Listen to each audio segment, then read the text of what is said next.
2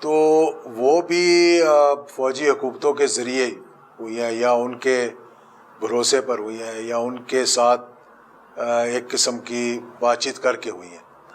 اور وہ راستہ جو نکلا 88 آنورڈز 90 آنورڈز آپ کو معلوم ہے. اور ہمارے جو لیڈرشپ تھی اس کو بھی یہ بات پتہ لگ گئی تھی کہ آسان طریقہ اقتدار میں جانے کا یہ ہے کہ آپ کسی پل کا سہارا لیں اور اس سہارے کے ذریعے آپ اقتدار میں آ جائیں. اور پھر جب وہ اقتدار میں آئے, سہارا لے کر اقتدار میں آئے 88 میں 90 میں 93 میں جو تبدیلیاں آتی رہیں 97 میں.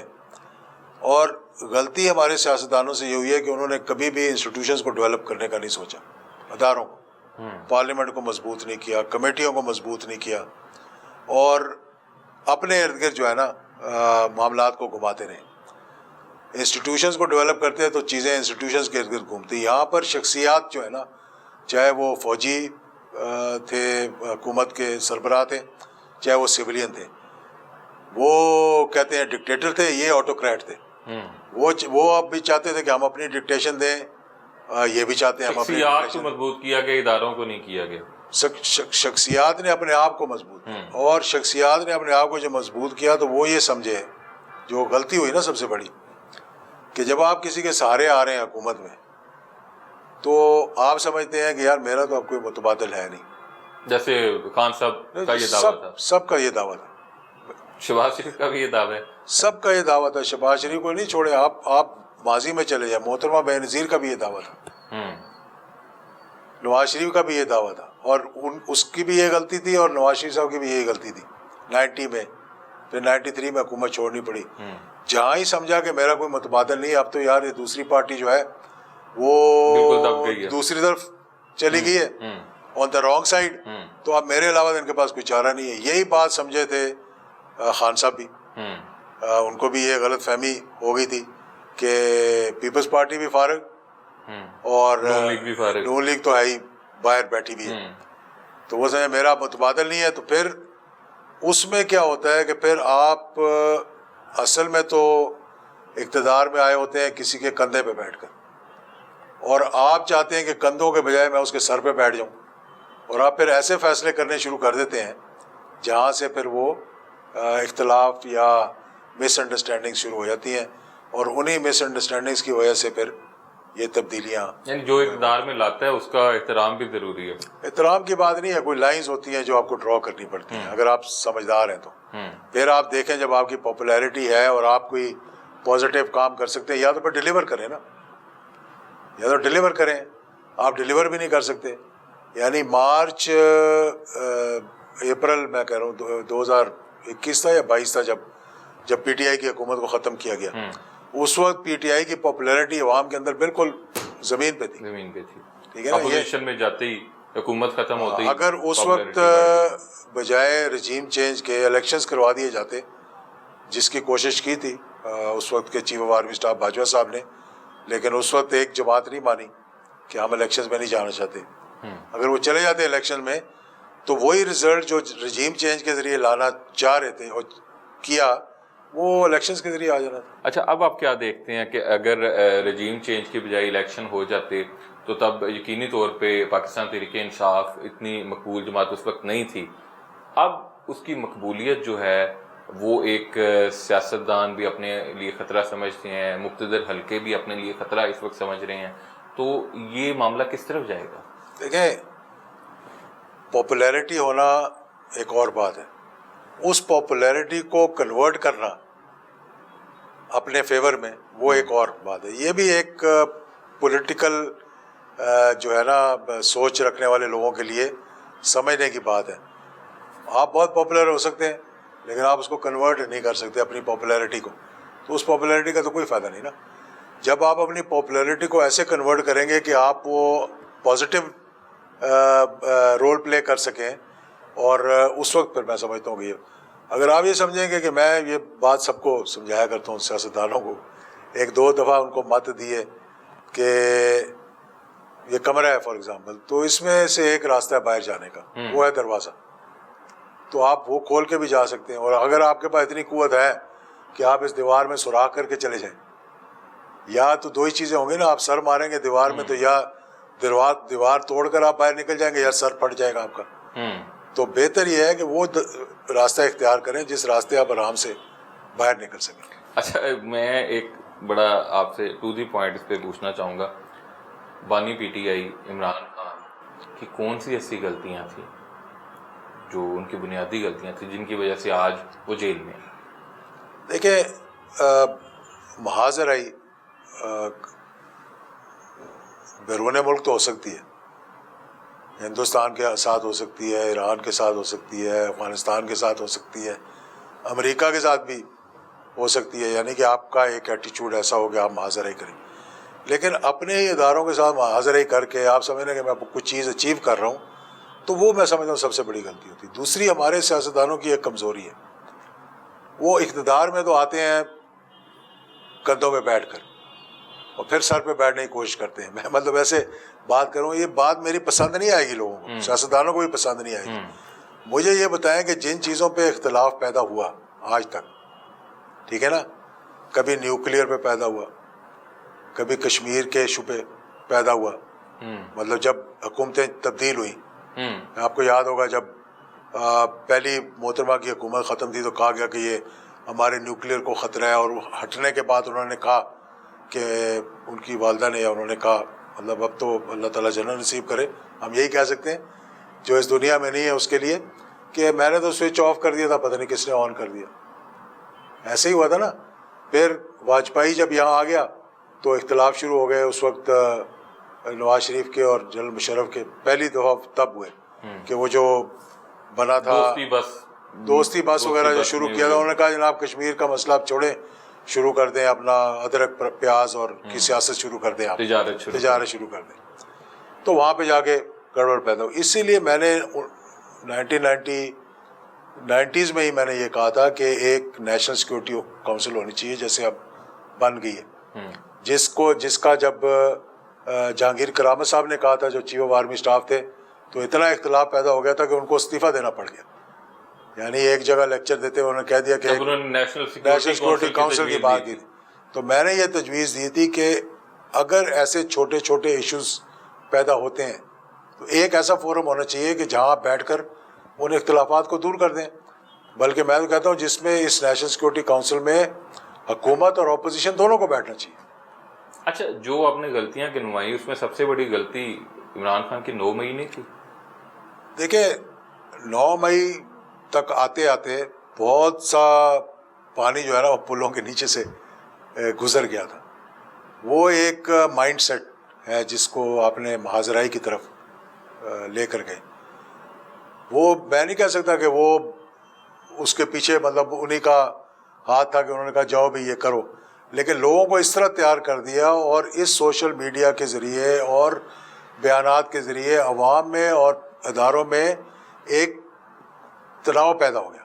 تناؤ ان دا سینس کہ دوری پیدا ہو گئی, اور وہ دوری اس لیے پیدا ہوئی کہ آپ نے ڈائریکٹ الزامات لگانے شروع کر دیے. اب دشمن بھی یہ چاہتا تھا کہ آپ میں دوریاں پیدا ہوں تاکہ ملک کے اندر جو ہے وہ حالات خراب ہوں. یا آپ کا سوشل میڈیا جو ہے, اگر آج 1000 اکاؤنٹ ملک کے اندر سے لوگ چلا رہے ہیں تو 5000 اکاؤنٹ ملک کے باہر سے بھی ایسے چل رہے ہیں جہاں پر ایسی خبریں دی جاتی ہیں کہ جہاں پر کنفیوژن پیدا کی جائے. تو وہ ایک ایسا ریڈ لائن, یہ ہماری ریڈ لائن ہے, یہ ہماری ریڈ لائن ہے, وہ ریڈ لائن کرتے کرتے آپ نے ساری چیزیں عبور کر لی.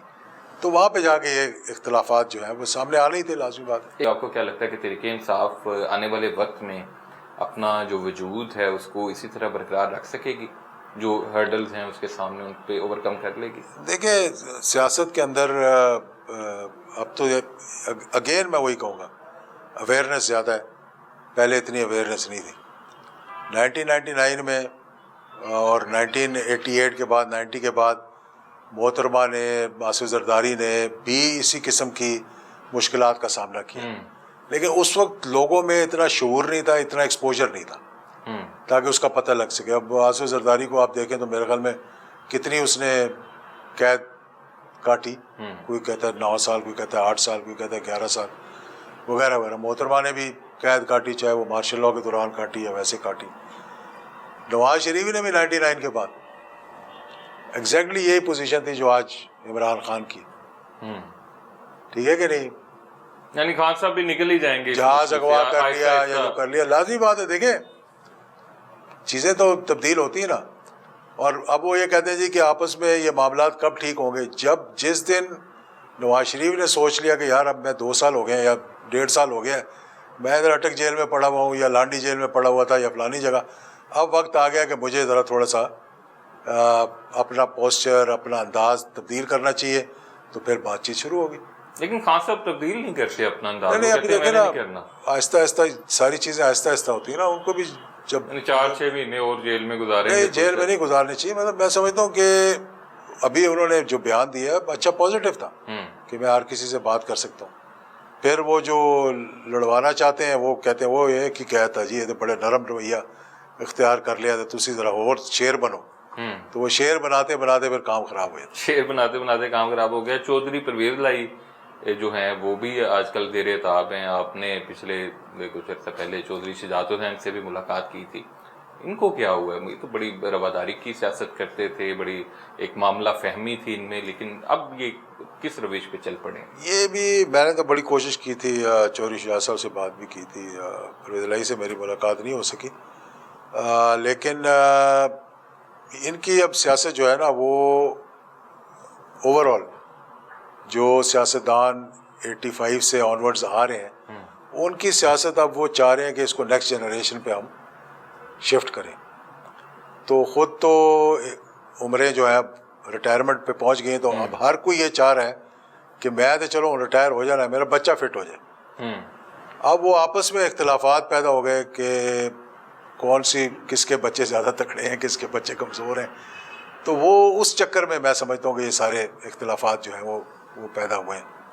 اگر اور چودھری شجاعت صاحب کو میں جانتا ہوں, ان کی جو رواداری, ان کا حکمت, ان کی جو سیاست اور ان کا جو رویہ ہے, اور پرویز الہی کا بھی, پرویز الہی تھوڑا سا مطلب پہلے بھی ہارڈ لائن لے لیتے تھے, چودھری شجاعت نے کبھی نہیں لی. تو وہ چاہتے بھی ہیں کہ یہ معاملات ٹھیک ہو جائیں, لیکن میرا خیال ہے کہ جو اگلی جنریشن ہے نا ان کے اندر جو اختلافات ہیں جب تک وہ دور نہیں ہوں گے تو یہ معاملات مشکل سے ٹھیک ہوں. یہ نواز شریف اچھے نہیں رہ گئے؟ انہوں نے مریم نواز کو اچھی طرح لانچ بھی کر دیا اور وزیر اعلیٰ پنجاب بھی بنوا دیا. اب اس پہ میں کیا کمنٹ کر سکتا ہوں؟ اب یہ تو ان سے پوچھیں کہ آپ اچھے رہ گئے ہیں کہ اچھے نہیں رہے آپ. وہ تو وزیر اعظم بننے کے لیے آئے تھے پاکستان. تو آج کل وہ روٹی کے وزن چیک تو کر رہے ہیں, کام تو کر رہے ہیں. کام تو وہ تو بیٹی کی سپورٹ کر رہے ہیں نا, مطلب کہ تھوڑا سا. سیاسی مستقبل آپ کیا دیکھتے ہیں میاں نواز شریف کا؟ میرا خیال ہے میرے سمیت بہت سے سیاستدان ایسے ہیں جن کو اب ریٹائرمنٹ کی طرف سوچنا چاہیے, اور بجائے موروثیت کی سیاست اور دائیں بائیں سے مطلب بیساکھیاں لے کر بچوں کو آگے لے جانے کے بجائے یہ ملک اب چاہتا ہے کہ یہاں پر ایک کھلا ماحول ہو, ہر کسی کو اپرچونٹی ملے. اچھا, آپ نے بڑی الیکشن سے پہلے ملاقاتیں کی, چودھری شجاعت حسین سے بھی کی اور بانی پی ٹی آئی سے بھی آپ نے رابطے رکھے. جب الیکشن ہوا تو ووٹ آپ نے شہباز شریف کو ڈال دیا. میں کہا جو مانگے گا اس کو دے دیں گے یار. مطلب انہوں نے ووٹ ہی نہیں مانگا. مانگے نہیں ووٹ میرے سے. اگر ووٹ مانگ. اور دوسرا یہ دیکھیں نا, پی ٹی آئی میں ہمارے جو دوست ہیں جو مطلب کہ جن کو میں جانتا تھا, اس وقت جو 92 سیٹس ان کی آئی ہیں, میں نیشنل اسمبلی کی بات کرتا ہوں, 10 یا 12 ایسے ہیں شکلیں ہیں جو کہ آپ کہیں گے یہ پی ٹی آئی ہے. ٹھیک ہے نا. باقی جو جیت کر آئے ہیں وہ خان صاحب کے نام پہ جیت کے آئے ہیں, ان کے محلے میں بھی لوگ ان کو نہیں جانتے. بات سمجھ آئی آپ کو؟ اچھی بات ہے یا بری بات ہے؟ تو اچھی بات ان دا سینس اس لیے ہے کہ ووٹ پڑا خان صاحب کو پڑا, جو کہتے ہیں نا کھمبے کو بھی ووٹ ڈال پڑے گا, تو ووٹ ان کو پڑ گیا. لیکن جن لوگوں کو اندر بیٹھ کر انہوں نے خود ٹکٹ دیے یا کسی اور نے ٹکٹ دیے, وہ اب اس کو وہ حکمت عملی جو اپنانی چاہیے ایک میچورڈ سیاستدان کو بجائے ایک کنفرنٹیشن کی سیاست کے, تو وہ اب ان میں چند ایک ایسے لوگ ہیں جو کہ اگر صحیح طریقے سے سوچیں تو آگے لے کے چل سکتے. اچھا, آپ نے نا سیاست میں کئی مرتبہ حیران بھی کیا, میڈیا کو بھی کیا, جو آپ نے ایک قومی یکجہتی الائنس بھی بنایا تھا. عثمان مزار کو آپ نے کہاں سے ڈھونڈ لیا تھا؟ وہ تو کسی سے رابطے میں بھی نہیں ہے، اور کس طرح آپ نے کہاں سے پکڑا ان کو؟ عثمان مزار کہیں پہ آپ دیکھیں وہ بھی بد سے بدنام برا کہتے ہیں نا. عثمان بزدار کو جتنا میں نے دیکھا ہے قریب سے، ایک دو دفعہ جب وزیر اعلیٰ تھے تو میں بہت کم ملا تھا، ایک دفعہ یا دو دفعہ ملاقات ہوئی، ایک دفعہ ان کے والد کا افسوس کرنے گیا تھا.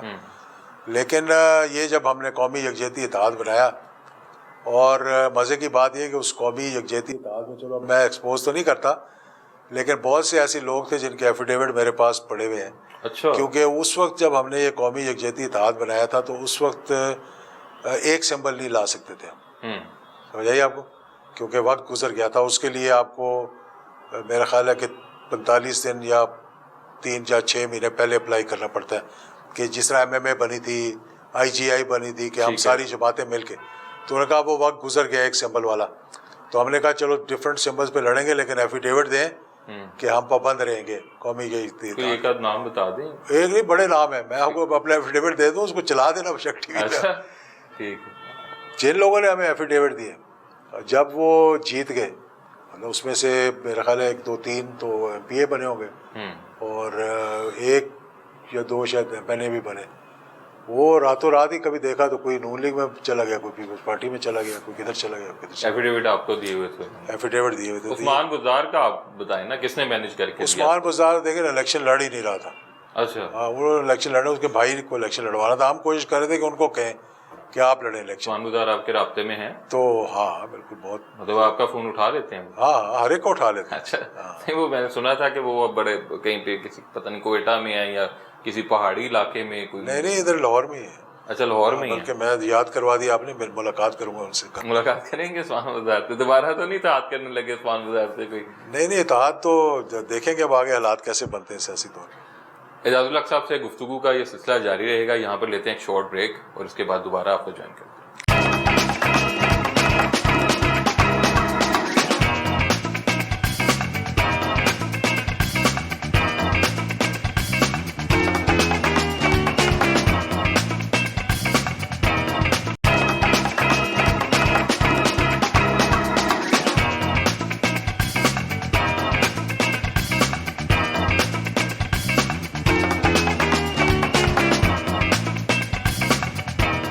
ویلکم بیک ناظرین. اعجاز الحق صاحب ہمارے ساتھ ہیں. مزید گفتگو ان سے کرتے ہیں، اور کچھ نئے سوالات بھی ہیں جو آپ سے کرنے ہیں.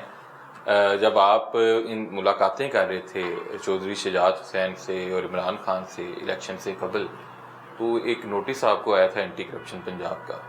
وہ کہاں گیا نوٹس؟ وہ ختم ہو گیا، کلیئر ہو گیا؟ تو ایک دو جب نوٹس آ جائے ایسے ختم ہو جاتے ہیں. اچھا. پھر وہ لگے ہوئے ہیں، پیشیاں بھگت رہے ہیں، جا رہے ہیں، بات چیت کر رہے ہیں، اور چل رہا ہے کیس ابھی تک. ابھی چل رہا ہے کیس؟ ہاں، کیس چل رہا ہے. جان چھڑانی بڑی مشکل ہے. تو انہیں کہیں اب چھوڑ دیں جان. اب تو وہ علیم خان نے ایک مرتبہ کہا تھا نا کہ ہنتے وزیر اعلیٰ بن گیا، ہنتے میں نوٹس بھیجنا بند کرو. تو آپ ابھی یہ کوئی کہہ رہے ہیں؟ کوشش کر رہے ہیں، ان کی ریکوائرمنٹ جو ہے وہ پوری کر دی ہم نے. اچھا. اینٹی کرپشن کا نہیں تھا، FIA کا تھا. اچھا. اینٹی کرپشن کے 3 4 تھے، وہ بعد میں وہ ختم ہو گئے. اچھا، اینٹی کرپشن کے ختم ہو گئے ہیں، FIA کا جو ہے وہ بھی باقی ہے. ٹھیک ہے. اب یہ بتائیں کہ آپ کو کیا لگتا ہے کہ جو حکومت ایک نئی بنی ہے جس میں آصف علی زرداری جو ہیں وہ ایک مرتبہ پھر صدر ہیں، وزیر اعظم شہباز شریف ہیں، یہ جو اونٹ ہے یہ آپ کو کس کروٹ بیٹھتا دکھائی دے رہا ہے؟ دیکھیں، موجودہ صورتحال میں اس پورے سسٹم کو چلانا بڑا مشکل کام ہے. آصف علی زرداری ایک قسم کے ذرا تھوڑے صدر جو ہے نا اس وقت، تو اس کی تو کوئی ایسی پاورز ہے ہی نہیں اس کے پاس. لیکن وہ اپنا ڈرائیو کرتے ہیں strength from the party, political party. تو ان کا ایک صدر کی حیثیت سے بھی ایک پازیٹیو رول بھی ہو سکتا ہے، ایک نیگیٹو بھی ہو سکتا ہے. کہ وہ چاہیں گے تو حکومت چلے گی، وہ چاہیں گے تو حکومت گر سکتی ہے. اسی طرح MQM بھی ہے. تو کولیشن حکومتوں کو چلانا ایک بڑا مشکل کام ہے. پہلی بات تو یہ ہے. دوسری بات یہ ہے کہ یہاں پہ جو پولیٹیکل پارٹیز ہیں وہ انتظار میں بیٹھی ہوئی ہیں کہ جی ہماری باری کب آئے گی. کچھ خواہش مند بھی ہیں لوگ، تو اس کو چلانے کے لیے صرف پی ٹی آئی بیٹھی ہے، سب حکومت میں نہیں نا، حکومت میں ہوتے ہوئے بھی کئی حکومت میں نہیں ہوتے. ہاں جیسے ایم کیو ایم ابھی حکومت میں ہے وہ کہہ رہے ہیں جی کہ ہمیں اور بھی بڑا مہمان کی طرح ٹریٹ کیا جا رہا ہے، اور اسی طرح پیپلز پارٹی جو ہے وہ حکومت میں ہے لیکن نہیں بھی ہے، کیونکہ انہوں نے وزارتیں تو لی کوئی نہیں. تو اس لیے وہ بھی اب انتظار میں بیٹھیں گے کب معاملات جو ہے. تو میں نے کہا دونوں پازیٹیو نیگیٹو دونوں رول ادا کیے. اس لیے میں ایک بار بار کہتا ہوں کہ یہ حکومت کو انیشیٹو لینا چاہیے کہ سب کو ایک پیج پہ لے کر آئیں. کم از کم ایس آئی ایف سی ہے، میں سمجھتا ہوں ایک بڑا اچھا ادارہ بنا، کیونکہ لوگوں کا تو باہر کے ملکوں میں تو حکومت پہ بہت کم اعتماد ہے. ابھی بھی جو سرمایہ کاری ملک کے اندر آ رہی ہے اس میں ایس آئی ایف سی کا ایک بہت بڑا کردار ہے، ایس آئی ایف سی بنانے والوں کا بہت بڑا کردار ہے، یعنی کہ اسٹیبلشمنٹ کا بہت بڑا کردار ہے. تو خود جو ٹربل شوٹنگ ہے ماضی میں بھی چیف آف آرمی اسٹاف کرتے رہے. اب آپ کہیں گے جناب فوج کیوں بیچ میں آ جاتی ہے، اور موجودہ صورتحال میں بھی یہ ٹربل شوٹنگ جتنی ہے اور کوشش جو ہے یہ چیف آف آرمی اسٹاف کی زیادہ ہے. اور لوگ کہتے ہیں جی ایس آئی ایف سی بنی کیوں بنی. دیکھیں باہر کے ملکوں کا موجودہ حکومتوں پہ اعتماد ہی بالکل نہیں ہے. آپ کے کیسز تو ختم ہو گئے لیکن آپ کی پرسیپشن ختم نہیں ہوئی ابھی. وہ یہ سمجھتے ہیں کہ یہ پاکستان ایک کرپٹ ملک ہے، ہم نیچے سے کتنے نمبر پہ ہیں، یہاں پہ کوئی رول آف لا نہیں ہے. ٹھیک ہے نا. ہماری عدالتیں بھی جو ہے ماشاءاللہ کبھی وہ ختم نبوت کا کیس جو ہے وہ کہیں سے نکال کے لے آتے ہیں، کبھی کسی کا یہ ذوالفقار علی بھٹو کا کیس نکال کے لے آئے 45 سال کے بعد، اور اپنے ہی پیروں پر کلاڑی مار رہے ہیں. باہر بتا رہے ہیں جی کہ ہماری عدالتیں ماضی میں بھی صحیح کام نہیں کرتی تھیں اور اب بھی صحیح کام نہیں کر رہی. تو یہ پورے سسٹم کی ایک اوور ہالنگ کی ضرورت ہے. اور یہ میں آپ کو بتا دوں کہ اگر اس دفعہ یہ موجودہ حکومت نہ چلی تو یہ پورا نظام ہی پھر تبدیل ہوگا. یہ ہو سکتا ہے کہ پارلیمنٹری فارم آف گورنمنٹ ہی نہیں رہے اس ملک کے اندر. بہت بڑی بات کر رہے ہیں میں کہ بتا سب رہا کچھ ہوں، لپیٹ دیا جائے گا. مطلب جب چلے گا نہیں تو پھر کیا ہوگا اس کے بعد. اس طرح تو کوئی نہیں چلائے گا دھکے شاہی سے. جب آپ کے پاس تنخواہیں دینے کے لیے پیسے نہیں ہوں گے، آپ اپنے جو ادارے ہیں جس کی نجکاری کر رہے ہیں اس کو اونے پونے بیچیں گے سروائیول کے لیے.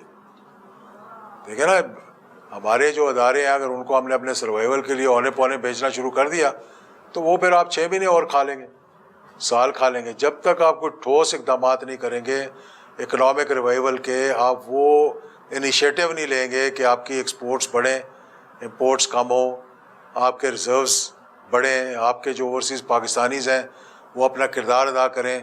اب ان کا یہ ہے کہ ان کا کیونکہ ایک پارٹی کے ساتھ تعلق ہے زیادہ، یعنی کہ منسلک ہیں، میجورٹی جو ہے وہ میں مطلب اس میں کوئی آڑ نہیں، میں کہوں پی ٹی آئی کے ساتھ زیادہ دیکھ رہے ہیں. تو اگر باقی سارے ان کے خلاف ہو جائیں گے یار کہ اوورسیز پاکستانی کو چھوڑ دیں. یہ وہی اوورسیز پاکستانیز ہیں جن کی ریمیٹنسز ہماری 32 ارب کے قریب پہنچ گئی تھی، اب وہ میرے خیال میں 24 بھی نہیں رہ گئی.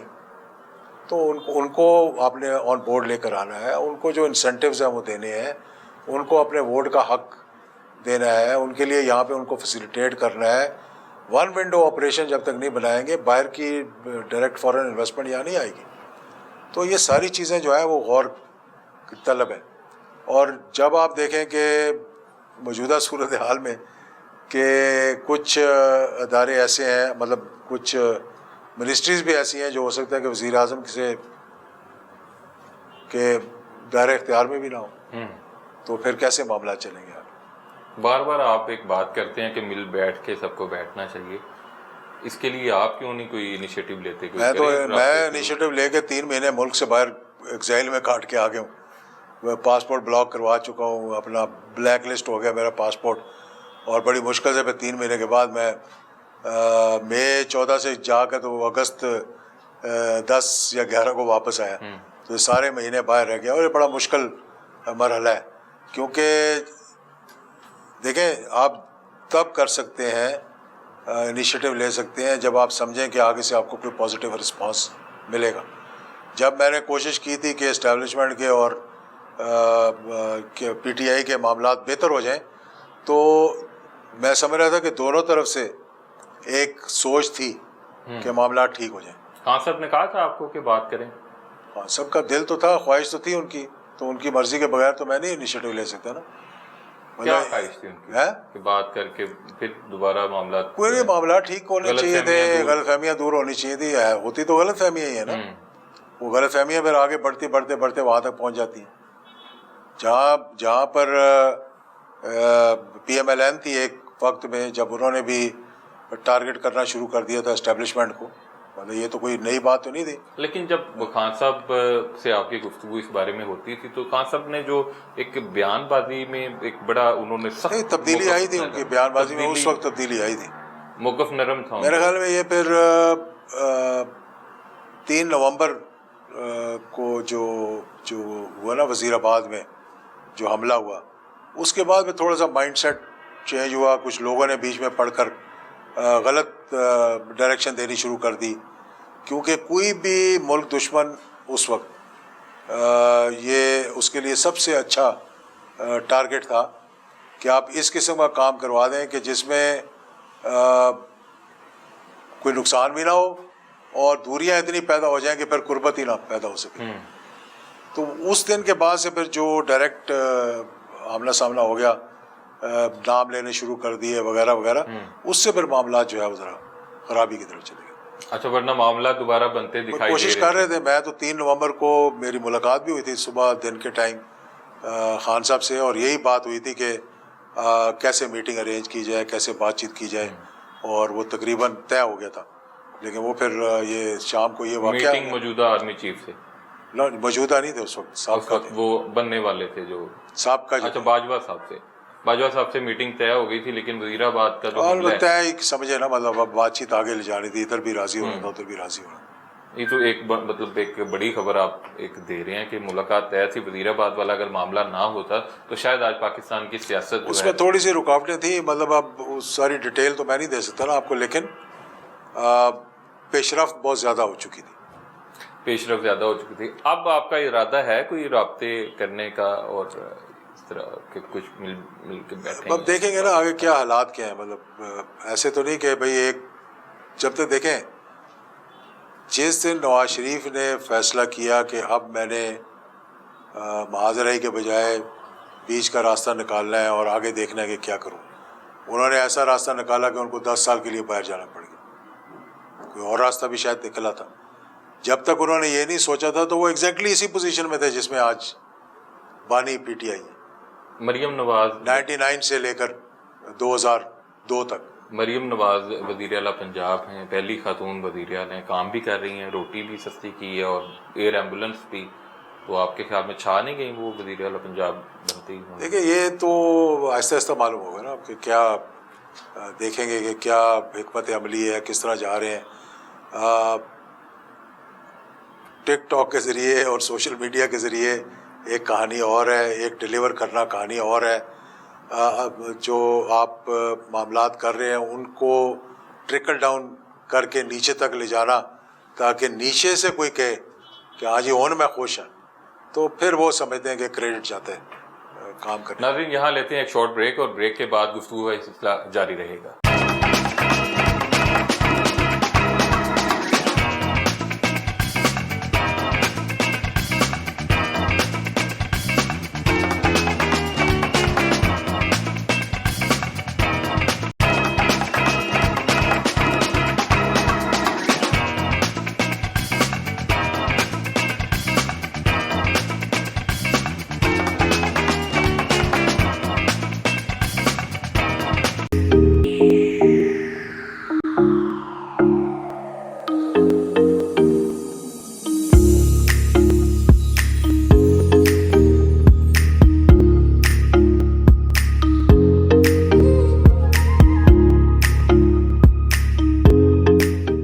اچھا اعجاز الحق صاحب، بتائیے گا آپ کے والد جو ہیں وہ سب سے لمبے عرصے کے لیے آرمی چیف رہے، صدر پاکستان بھی رہے، تو آپ کا بچپن کے ساتھ کیسا گزرا؟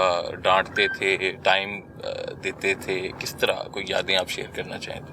دیکھیں بچپن میں زیادہ عرصہ تو ڈفرینٹ شہروں میں گزرا، جیسے کہ نوشہرہ میں میری پیدائش ہوئی اور گھر پشاور میں تھا. اس وقت جو میرے گرینڈ پیرنٹس تھے، دادا دادی، وہ پشاور میں رہتے تھے، تو پشاور آنا جانا بہت رہتا تھا ہمارا. پھر اس کے بعد پنڈی میں کافی عرصہ گزارا. وہ جب میجر تھے یہاں پہ ضمیر جعفری اور وہ اکٹھے کام کیا کرتے تھے. تو اس کے بعد میں کوئٹہ کافی عرصہ گزارا. ملتان جو ہے وہ مین پیریڈ جو ان کی سروس کا تھا وہ مین ملتان میں گزارا. تو 10ویں جماعت تک تو اکٹھے رہے اور مطلب بڑا گھر کا ماحول تو ہمارا بہت ہی فرینڈلی تھا. ان کے ساتھ بات چیت کرنی اور مطلب گیمز کھیلنی, رائڈنگ کرنی, گولف کھیلنی ساتھ. تو کوئی ایسا نہیں تھا جو لوگ سمجھتے نا تاثر کبھی سختی تھی, ایسی کوئی بات نہیں. گھر کا ماحول ایسا نہیں تھا جب تک کہ کوئی لائن ہم کراس نہیں کرتے تھے. ہمارے ریڈ لائن ہوتی تھی نا, یعنی ریڈ لائن جب بھی کراس ہوگی اس کی سزا ملتی ہے ہمیشہ. تو ہماری ریڈ لائن تھی 1-2 کہ بھائی مغرب کے بعد گھر پہ ہونا چاہیے, اس سے پہلے کھیلو, اور اگر اس کے بعد باہر رہنا ہے تو پوچھ کے جاؤ. اور دوسری ریڈ لائن یہ تھی کہ اگر کسی چیز سے ممنوع ہے تو اس کے قریب نہیں جانا. تو ایک دفعہ وہاں سوئمنگ جو ہے ممنوع ہوئی ہوئی تھی پولیو کی وجہ سے کوئٹہ میں. تو میں بہن بھائیوں کو لے کے جا کے ڈبکی لگا کر آ گیا تھا. تو پھر بڑی سختی ہوئی تھی اس وقت. اچھا. یعنی وہ اپسیٹ ہوئے تھے کہ کیوں کیا اس طرح. کیا شوق سے کھاتے تھے جنرل؟ بہت سادہ کھانا, سبزی, کڑی, کچنار, ایسی چیزیں. آلو گوشت بہت پسند تھا ان کو, اور اس قسم کی چیزیں جو تھیں وہ زیادہ. آپ کیسے اسٹوڈنٹ تھے بچپن میں؟ آپ بعد میں ایک امریکن بینک میں جا کے آپ نے نوکری کی, تو آپ کا فوج میں آنے کا کبھی دل نہیں چاہا؟ یا فوج میں اپلائی کیا تھا ہم نے اس وقت جب ایسٹ پاکستان الگ ہوا, بنگلہ دیش بنا, تو اس وقت سب کو جذبہ تھا, جوش تھا, تو اپلائی بھی کیا تھا. ایک قسم کی سلیکشن بھی تقریباً ہو گئی تھی. لیکن میرے والد کیونکہ باہر تھے, وہ واپس آئے, تو ایک آپشن انہوں نے دیا کہ بھائی کچھ میرے پاس کیا کہتے ہیں پیسے بھی ہیں, یعنی کچھ عرصے کے لیے فیس دینے کے لیے 3 مہینے یا 6 ماہ کے لیے, تو باہر جانے کا آپشن ہے اگر جانا ہے. تو لازمی بات ہے اس وقت یہ سوچا کہ بھائی یہاں پہ جائیں, فوج میں جائیں یا باہر چلے جائیں. تو باہر کو آپشن دے دیا میں نے, باہر جانا. پھر میں امریکہ چلا گیا تھا. پھر 10ویں کے بعد میں ادھر رہا, لاہور رہا 2 سال FC کالج میں. یہاں سے کیا ہم نے. اسٹوڈنٹ مطلب اچھا اسٹوڈنٹ بھی تھا ان دا سینس, اور ہم نے اپنا انجوائے بھی اس اسٹوڈنٹ لائف کو بڑا کیا. یعنی اچھا, ہمارا گردی اور آگے پیچھے فلمیں جو. کون سی فلم پسند تھی؟ کون سی اداکارہ پسند تھی؟ وہ ان دنوں میں جو تھا جب ہم when we were growing up, تو زیبا محمد علی تو آئیڈیل ہوتے تھے نا اس وقت. تو ہم لاہور میں تو کئی دفعہ ہم ایسے یہاں پہ دیتے, وہ زیبا کو دیکھنا ہے لڑکوں نے کہا, تو ہم جا کے گھر کے باہر کھڑے ہو گئے, کب نکلیں گے باہر تو ہم دیکھیں گے. ان کے بعد پھر محمد علی صاحب کے ساتھ میری چھوٹی بہن کی ذہن کا بڑا تعلق بن گیا, تو گھر پہ بھی ان کا آنا جانا شروع ہو گیا تھا ہمارا. اچھا, تو کوئی بچپن کی ایسی یاد جو آپ آج شیئر کرنا چاہیں, زمانہ طالب علم کی کوئی ایسی شرارت جو آپ نے FC کالج میں کی ہو جو آپ کو آج بھی یاد ہے؟ دیکھیں, شرارتیں تو ہم نے بڑی کی ہیں. جب یہاں پر ایک دفعہ لاہور کا ہی ایک قصہ تھا یہ, یہاں پہ ایک چوک فوارہ ہوا کرتا تھا اس جگہ پہ جہاں سے ہم گزر رہے ہیں. تو لبرٹی سے آگے ہمارا FC کالج تھا. تو ایک دن ہم پریکٹیکل کر رہے تھے. ہمیں اس زمانے میں یہ ہوتا تھا کچھ بہانہ ہو, کوئی پھڈا ہو کہ کلاس سے نکلیں باہر. تو وہ جلوس آیا, ہمیں پتہ بھی نہیں تھا کہ کس چیز کا جلوس ہے. یہ 1971 72 71 کی بات ہے میرے خیال, یا اس سے پہلے کی بات ہوگی, مجھے پتہ یاد نہیں اب کیا ڈیٹ تھی. تو یہاں پہ جلوس نکل رہا تھا, ہم بھی بیچ میں شامل ہو گئے, نعرے لگانے شروع کر دیے. چھوٹی منی مارکیٹ پہنچے تو آگ لگاؤ جی شراب کی دکانوں کو, آگ لگاؤ. اندر میں 1-2 دکانیں ہوتی تھیں وہاں. کرتے کرتے جب یہاں آئے تو لاٹھی چارج شروع ہو گیا. جب واپس بھاگ کے پہنچے تو ہم نے پوچھا ہوا کیا تھا یار, جلوس تھا کس لیے؟ تو ہمیں یہ بھی نہیں پتا تھا, لیکن ہم شامل ہو گئے. یہاں تک شامل ہو کے مطلب 2-3 میل بنتا تھا. پھر یہاں سے دوڑ لگائی, جو ڈنڈے پڑے تو لبرٹی تک ہم نے منی مارکیٹ کراس کر کے لبرٹی, اور وہاں سے پھر ہم اندر سے جایا کرتے تھے ہاسٹل میں واپس. تو پتہ لگا کہ وہ کوئی خاکہ چھپ گیا تھا حضور صلی اللہ علیہ وسلم کے بارے میں ٹائم میگزین میں, تو اس کی وجہ سے وہ جلوس نکلا ہوا تھا. تو اس قسم کی چیزیں جو تھیں وہ پیش ہوا کرتے تھے. پھر ہاسٹل سے نکل کر بھاگنا، پکڑے جانا کئی دفعہ. وہ باڑ ہوتی تھی ہمارے شام کو 9 بجے ایسے کچھ نا بند ہو جاتے تھے گیٹ کہ باہر نہیں جا سکتے، تو ہم نے وہ سوراخ بنائے ہوئے تھے، اس میں سے نکل جانا. کبھی 9 سے 12 مووی دیکھی، پھر واپس آئے اسی سوراخ میں سے واپس گھس گئے. پھر ایک دو دفعہ طبیعت بھی تھی وہ آرڈر نے، وہ کس کی نہیں ہوتی مطلب ایسا کچھ نہیں تھا، لیکن مطلب ٹھیک تھا. تنہائی میں کبھی گنگناتے ہیں؟ آواز اتنی اچھی نہیں ہے، لیکن لازمی بات ہے. کیا کسی گنگناتے ہیں زمانے اگر آپ کوئی غزل، جو بھی کوئی ایک جملہ؟ کبھی کوئی مہدی حسن کا کوئی گانا تھا، ایک دو گانے بڑے پسند تھے کہ میں نے ہاتھوں کی لکیروں سے چرایا ہے تجھے، اچھا، میں تو مر کر بھی میری جان تجھے چاہوں گا. تو اس قسم کے 2-4 گانے ہیں جو بہت پسند ہیں. اچھا، آج کی اگر بات کی جائے، آج کی اداکاراؤں میں یا اداکار میں آج کل کس کو آپ پسند کرتے ہیں؟ آج کل موویز زیادہ دیکھی نہیں ہیں. بچے ہیں چھوٹے چھوٹے، مطلب 1-2 کو جانتا ہوں، تو ان کی کبھی مووی دیکھ لیتے ہیں اگر لگی ہو. علی رحمان ہے فار ایگزامپل، وہ ہمارے بچوں کا کلاس فیلو تھا، تو اس کے ساتھ شروع سے دے گرو اپ ٹوگیدر. تو اس کا کوئی ڈرامہ آیا ہو یا مووی آئی ہو تو جا کے دیکھ لیتے ہیں، یا اور کوئی اچھی مووی آئی ہو تو دیکھ لیتے ہیں. لیکن ایسا میں پرٹیکولر اس طرح نہیں کہہ سکتا جس طرح اس زمانے میں 1-2 ایکٹریسیں بڑی مشہور تھی نا، زیبا ہوگی، دیبا ہوگی ہمارے زمانے میں، کہ آج کل کون ہے مجھے پتہ بھی نہیں ہے. تو کبھی کبھی کوئی اچھا اگر ڈرامہ آیا ہو، جو آج کل پاکستانی ڈرامے بہت اچھے ماشاء اللہ انڈیا میں بھی بڑے مشہور ہوئے ہوئے، عشق مرشد ہے آج کل جو چل رہا ہے، تو اس قسم کے ڈرامے دیکھ لیتے ہیں بیٹھ کر. ڈرامے دیکھ لیتے ہیں بیٹھ کر. لاہور میں آپ نے آفس بنایا اپنی سیاسی جماعت کا، رہائش آپ نے اسلام آباد میں رکھی ہوئی ہے. کون سا شہر آپ کو زیادہ اپیل کرتا ہے رہنے میں، جہاں پہ آپ کو رہ کے؟ دیکھیں میں راولپنڈی میں، اصل میں ہم شروع سے میری والدہ نے گھر بنایا تھا، تو اسی گھر میں رہ رہے تو آدمی ذرا مانوس ہو جاتا ہے. دوست وغیرہ زیادہ لاہور میں، اور لاہور ہے، تو لاہور آنا جانا رہتا ہے. یہاں جب بھی میں آتا ہوں تو آفس یہاں بنایا ہوا، ہم نے کسی سے ملنا ہو، کوئی میٹنگ کرنی ہو تو وہ ایک اچھی جگہ بیٹھ جاتے ہیں. کنوینئنٹ بھی ہے، آنا جانا لوگوں کے لیے بڑا آسان ہے. تو ہفتے میں نہیں تو 2 ہفتے بعد ایک چکر لگ جاتا ہے یہاں، 1-2 دن کا، تو سب سے ملاقات ہو جاتی ہے یہاں پہ، دیکھ کے مارے گا. تو کتابیں پڑھتے ہیں آپ؟ ٹائم مل جاتا ہے؟ کتابیں پڑھتا ہوں، کوئی ہسٹری کی، کوئی ریجن کی اگر کوئی ہو، کوئی افغانستان کے بارے میں ہو، کوئی اور اس قسم کی ہو، ہسٹورک کتابیں ہوں، کسی کی بایوگرافی ہو، ویسے شوق ہے ان کو پڑھنے کا. شعر و شاعری سے بھی شغف رہا ہے؟ بہت کم. سننے کے لیے شوق ہے، لیکن یاد نہیں رہتے شعر مجھے. اگر آپ کہیں کوئی شعر سنا دیں تو بڑا مشکل ہو جائے گا. وہ ابھی ایک دوست میں لے رہا ہوں، ان کا میں جا رہا ہوں شعیب بن عزیز کو ملنے، تو اس کا ایک شعر تھا جو بڑا مشہور ہوا کہ اب اداس پھرتے ہو سردیوں کی راتوں میں، اس طرح تو ہوتا ہے اس طرح کے کاموں میں. تو وہ جب بھی مجھے ملتا ہے میں اسے یاد کروا کے، تو اس کا ایک اچھا شعر تھا وہ.